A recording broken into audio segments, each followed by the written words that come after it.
Tiffin सीरीजमध्ये मी अजून एक पदार्थ घेऊन आलेली आहे, जो आहे पालक आणि मेथीचा पराठा.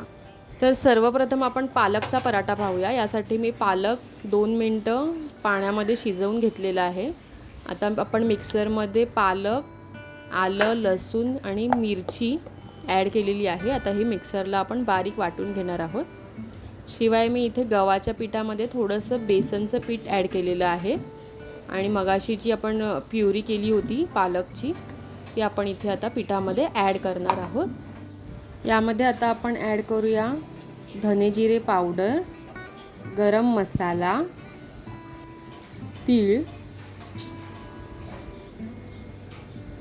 थोडीशी काळी मिरी पावडर. ही ऑप्शनल आहे, नसेल तर तुम्ही स्किप देखील करू शकता. आता आपण चवीनुसार मीठ ॲड करूया आणि आता हे सगळं एकजीव करून घ्यायचं आहे. यामध्ये ओवा देखील ॲड करू शकता, ज्याच्याने तुम्हाला बेसन बाधत नाही आणि पराठ्याला एक खमंग अशी चव येते. आता जे पालक शिजवलेलं पाणी होतं तेच आपण यामध्ये ॲड करणार आहोत आणि ह्याला एक थोडंसं घट्टसं पीठ मळून घेणार आहोत.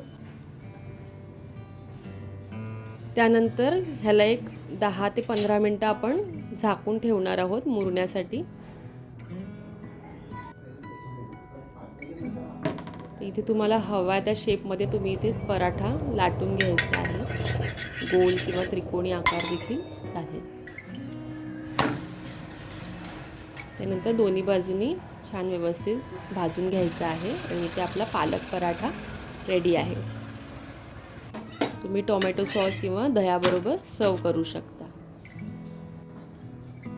आता मेथी पराठा करण्यासाठी इथे मी गव्हाच्या पिठामध्ये थोडंसं बेसनचं पीठ ॲड करत आहे आणि थोडंसं तांदळाचं पीठ देखील ॲड करत आहे. चवीनुसार मीठ ॲड करूया, हळद, गरम मसाला, तीळ,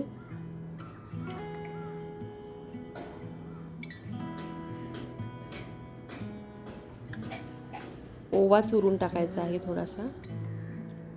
इथे मी आलं, लसूण आणि मिरचीची पेस्ट ॲड करत आहे आणि आता स्वच्छ धुवून घेतलेली आणि बारीक चिरून घेतलेली मेथी आपण ॲड करणार आहोत.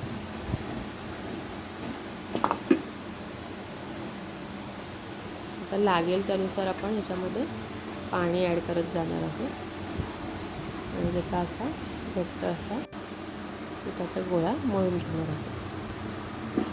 तर ह्याचेही सेम पराठे करून घ्यायचे आहेत.